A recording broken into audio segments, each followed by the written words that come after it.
नमस्कार दोस्तों, current affairs के इस भाग 4 में आप सभी का स्वागत है। आज हम लोग विज्ञान और प्रौद्योगिकी का क्षेत्र आरंभ करने जा रहे हैं। इसके संदर्भ में आज हम लोग रक्षा विज्ञान के विभिन्न करंट अफेयर्स पे चर्चा करेंगे। चलिए चर्चा आरंभ करते हैं। सबसे पहले देखें तो दृष्टि 10 है क्या?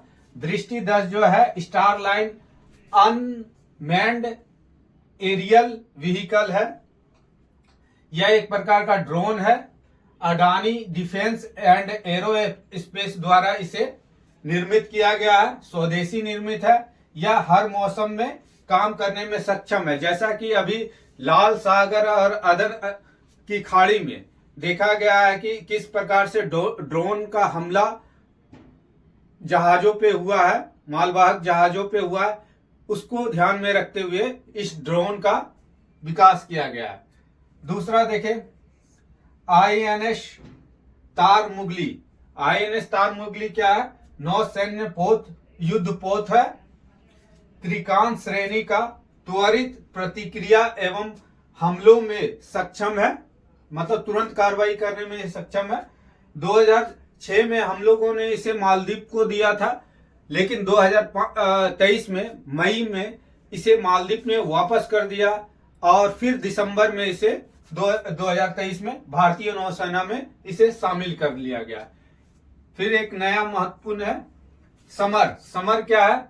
सरफेस टू एयर मिसाइल, मतलब सतह से आकाश में मार करने वाली मिसाइल है, प्रणाली है। छोटी दूरी की रक्षा प्रणाली है, मतलब छोटा इलाके में लगभग 200-300 किलोमीटर के रेंज में ये डिफेंस सिस्टम काम करती है।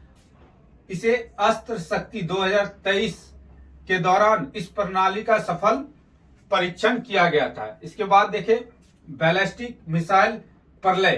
प्रलय क्या है? एक प्रकार का बैलिस्टिक मिसाइल है, शॉर्ट रेंज बैलिस्टिक मिसाइल, इसीलिए SRBM रखा गया इसका नाम। यह सतह में मार करती है, सरफेस टू सरफेस।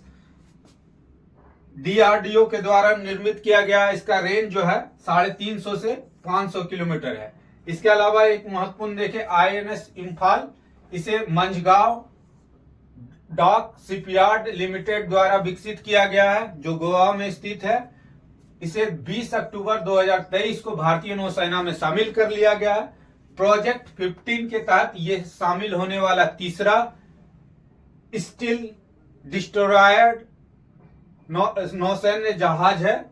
उसके बाद देखें प्रोजेक्ट 15 के तहत 4 विध्वंसक गाइडेड जहाज का निर्माण किया जा रहा। पहला जो है विशाखापट्टनम है, दूसरा INS मानमो गोवा है, तीसरा इम्फाल जिसे अभी हाल में शामिल किया गया, चौथा जो है सूरत है। इसके बाद देखें नेक्स्ट अस्त्र मिसाइल क्या है? यह सरफेस हवा से हवा में मार करने वाली मिसाइल है। इसे 23 अगस्त 2023 को इसका सफल परीक्षण किया गया है। एक अन्य महत्वपूर्ण है निराक्षी ऑटोनोमस AUV, यानी ऑटोनोमस अंडर वाटर व्हीकल है। यह इस निराक्षी का अर्थ क्या होता है? निराक्षी का अर्थ है आई इन द वाटर, मतलब पानी में आंख। पानी में आंख। इसका निर्माण जो है खदानों का समुद्र के नीचे खदानों का पता लगाने के लिए किया गया। साथ ही यह मल्टीपर्पस यूज है। इसका तटीय सुरक्षा के लिए भी यह महत्वपूर्ण है। इसे निर्मित किया गया है garden rich ship builders and engineers limited और AEPL द्वारा। चलिए एक अन्य देखते हैं तो INS कृपान। INS कृपान को अभी वियतनाम को भारत ने सौंपा है। इसे 22 जुलाई 2023 को भारत के द्वारा सौंपा गया है। फिर वरुणास्त्र टारपीडो। वरुणास्त्र टारपीडो है क्या? यह स्वदेशी निर्मित हैवी वेट टारपीडो है। DRDO की naval science and technology laboratory के द्वारा इसका निर्माण किया गया है। 6 जून 2023 को भारतीय नौसेना ने समुद्र के नीचे स्थित किसी लक्ष्य के खिलाफ इसका जो परीक्षण सफलतापूर्वक कर लिया है।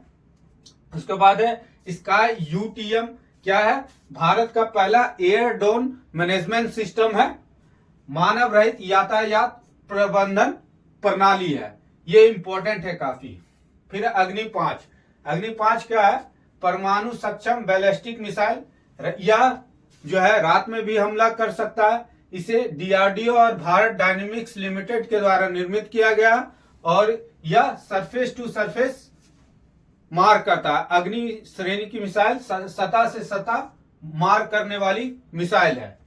फिर आईएनएस मार्मो गोवा, जैसा कि हम लोग ने देखा कि प्रोजेक्ट 15 के तहत 4 युद्ध पोत का निर्माण किया जा रहा, विध्वंसक युद्ध पोत का। उसमें से मार्मो गोवा को 18 दिसंबर 2022 को भारतीय नौसेना में शामिल कर लिया गया।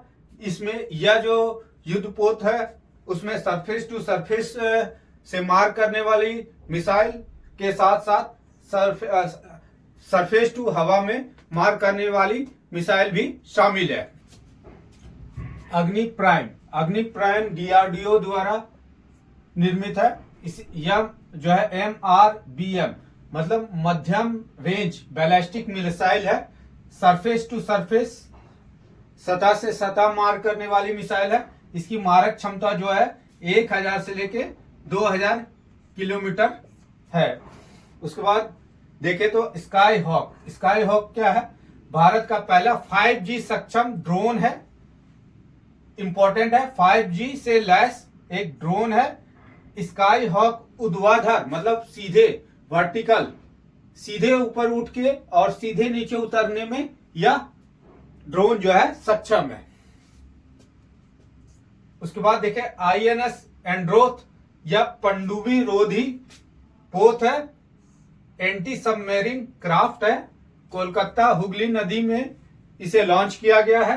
केंद्र शासित प्रदेश लक्षद्वीप के एक द्वीप एंड्रोथ के नाम पे इसका नामकरण किया गया है। इसके अलावा ग्रीनफील्ड हेलीकॉप्टर फैक्ट्री, ग्रीनफील्ड का अर्थ होता है कि वह हवाई निर्माण करने का स्टेशन, हवाई जहाज निर्माण करने का जगह जो सारे सुख सुविधाओं से लैस हो। ठीक है, इसका उद्घाटन 6 फरवरी 2023 को माननीय प्रधानमंत्री के द्वारा कर्नाटक के तुमकुरु में हिंदुस्तान एरोनॉटिक्स लिमिटेड के अंतर्गत किया गया।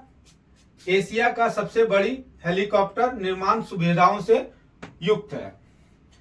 इसके बाद देखें वरुण क्या है? भारत का पहला स्वदेशी यात्री ड्रोन है। ये इंपॉर्टेंट है, स्वदेशी यात्री ड्रोन का नाम क्या है? वरुण। उसके अलावा देखें INS विक्रांत क्या है? 2 सितंबर 2022 को भारत का पहला स्वदेशी विमान वाहक पोत है। इसे कोचिन शिपयार्ड लिमिटेड द्वारा निर्माण किया गया। उसके बाद C-295 परिवहन विमान, इसे सितंबर 2023 को भारत में इसको शामिल कर लिया गया। गाजियाबाद के हिंडन एयरबेस में इसे तैनात किया गया और इसका निर्माण सीविले स्पेन स्थित यूरोपीय विमानन company Airbus defence and spell के द्वारा इसका निर्माण किया गया है। उसके बाद INS बागीर जो है प्रोजेक्ट 75 के तहत निर्मित होने वाला 5वां शिप है, पनडुब्बी है और इसे मंझगांव डाक शिप बिल्डर्स गोवा के द्वारा इसका निर्माण किया गया है। प्रचंड क्या है? हल्का लड़ाकू हेलीकॉप्टर है। हेल के द्वारा मतलब हिंदुस्तान एरोनॉटिकल्स लिमिटेड द्वारा इसका निर्मित किया गया। भारतीय वायुसेना में इसे हाल ही में शामिल कर लिया गया। इसके बाद है तारागिरी क्या है? एक युद्ध पोत है, स्टेल्थ युद्ध पोत है। स्टेल्थ कहने का मतलब है यह रडार की श्रेणी में, रडार की नजर से बचने में सक्षम है। इसे मंझगांव डाक शिप द्वारा निर्मित किया गया है। इसके बाद अन्य में देखें तो चेन्नई में भारत की पहली ड्रोन पुलिस यूनिट लॉन्च की गई। ये इंपॉर्टेंट है काफी। ड्रोन पुलिस यूनिट कहाँ है, तो चेन्नई में। उसके बाद मारुत ड्रोन AG 365 क्या है, यह कृषि कार्य के लिए तैयार भारत का पहला बहुउपयोगी ड्रोन है। इस प्रकार हम लोग रक्षा प्रौद्योगिकी के संदर्भ में विभिन्न बिंदुओं पे चर्चा आज हम लोगों ने किया। इसके अलावा इसी सीरीज में अलग टॉपिक को लेकर फिर से हम लोग उपस्थित होंगे। तब तक के लिए नमस्कार, धन्यवाद।